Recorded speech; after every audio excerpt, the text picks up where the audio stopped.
आज के समय में शेयर बाजार से लेकर संसद तक एक नाम जो सबसे ज्यादा चर्चा में है, गौतम अदानी। कभी दुनिया के सबसे अमीर लोगों की लिस्ट में नंबर 2 पर रहने वाले गौतम शांतिलाल अदानी के पास 3,530 करोड़ अमेरिकी डॉलर की संपत्ति होने का अनुमान है। कभी आर्थिक तंगी के चलते पढ़ाई छोड़ने वाले गौतम अदानी का बिजनेस आज के समय में एयरपोर्ट से लेकर पोर्ट्स तक और बंदरगाह से लेकर कोयले की खदानों तक फैला हुआ है। पिछले कुछ सालों में गौतम अदानी ने व्यापार जगत की उन ऊंचाइयों को छुआ है जिसे छू पाना किसी भी उद्योगपति के लिए किसी सपने से कम नहीं होता। हालांकि 24 जनवरी के दिन एक ऐसी घटना घटी जिसे गौतम अदानी शायद ही कभी भूल पाएं। अमेरिकी रिसर्च फर्म हिंडनबर्ग में छपी अदानी ग्रुप को लेकर नेगेटिव रिपोर्ट ने भारत के शेयर बाजार में मानो भूचाल ला दिया। रिपोर्ट की कहानी जानने से पहले आइए आपको सुनाते हैं किस तरह गौतम अदानी ने सफलता के शानदार शिखर को छुआ है।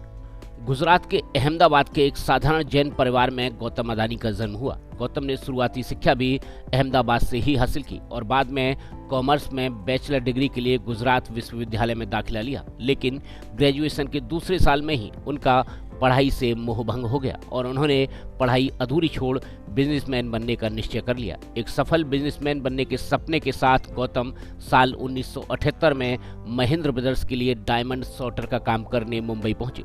यहाँ पर उन्होंने बिजनेस की तमाम बारीकियां सीखी। 3 सालों तक काम करने के बाद उन्होंने डायमंड सॉर्टर की नौकरी छोड़ दी और अपना धंधा शुरू किया।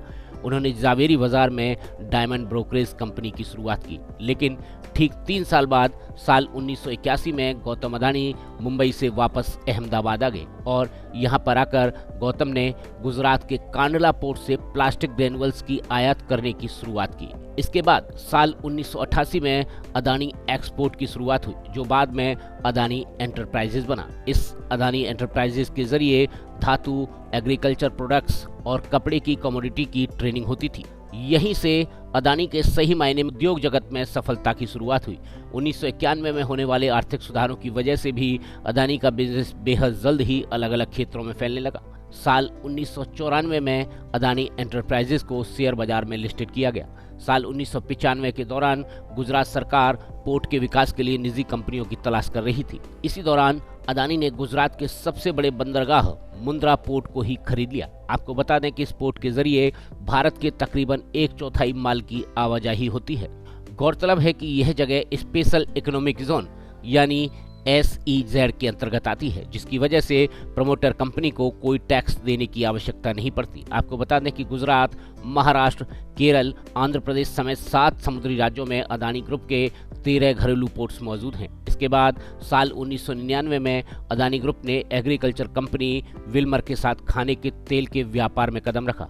आपको बताएं कि अदानी ग्रुप ने फूड बिजनेस में भी अपना कदम रखा हुआ है। खाना बनाने के लिए इस्तेमाल किए जाने वाले तेल से लेकर चावल और चीनी तक अदानी ग्रुप का बिजनेस फैला हुआ है। साल 2005 में अदानी ने खाद्य सामग्री के रखरखाव के लिए फूड कॉरपोरेशन ऑफ इंडिया यानी FCI के साथ मिलकर अलग अलग राज्यों में बड़े बड़े साइलोस यानी अनाज भंडार का निर्माण किया। इसके बाद अदानी ग्रुप ने साल 2006 में पावर जनरेशन बिजनेस में कदम रखा। अदानी ग्रुप द्वारा कई राज्यों को बिजली दी जाने लगी। दरअसल पावर प्लांट को चलाने के लिए कोयले की आवश्यकता पड़ती है और कोयला हासिल करने के लिए अदानी ग्रुप ने ऑस्ट्रेलिया के एक बड़े कोल माइन को खरीद लिया। मीडिया रिपोर्ट्स के मुताबिक साल 2020 में भारतीय सौर ऊर्जा निगम की ओर से अदानी ग्रुप को सबसे बड़ी बोली जीतने के बाद $6 बिलियन का लाभ हुआ था। वैश्विक महामारी कोरोना वायरस से लड़ने के लिए भी गौतम अदानी आगे आए।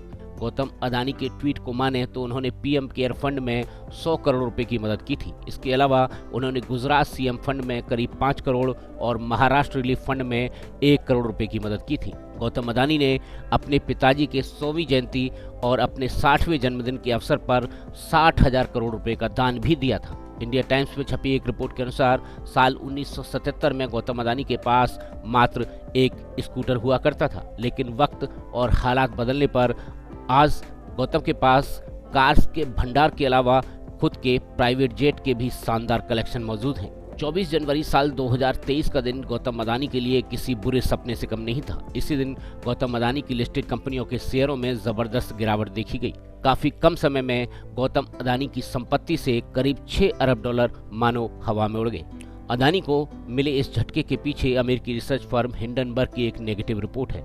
इक्विटी और क्रेडिट का विश्लेषण करने वाली कंपनी का काम है कि वह किसी भी कंपनी में हो रही गड़बड़ी का पता लगाकर उसकी रिपोर्ट तैयार कर दुनिया के सामने रखे। इस फर्म ने अदानी ग्रुप की सभी कंपनियों के लोन पर सवाल खड़े किए, जिसमें दावा किया गया कि शेयर मार्केट में लिस्टेड ग्रुप की 7 प्रमुख कंपनियों में से 85% से अधिक ओवर वैल्यूज हैं। रिपोर्ट सामने आने के बाद अदानी ग्रुप ने हिंडनबर्ग के खिलाफ कानूनी लड़ाई लड़ने की तैयारी की है।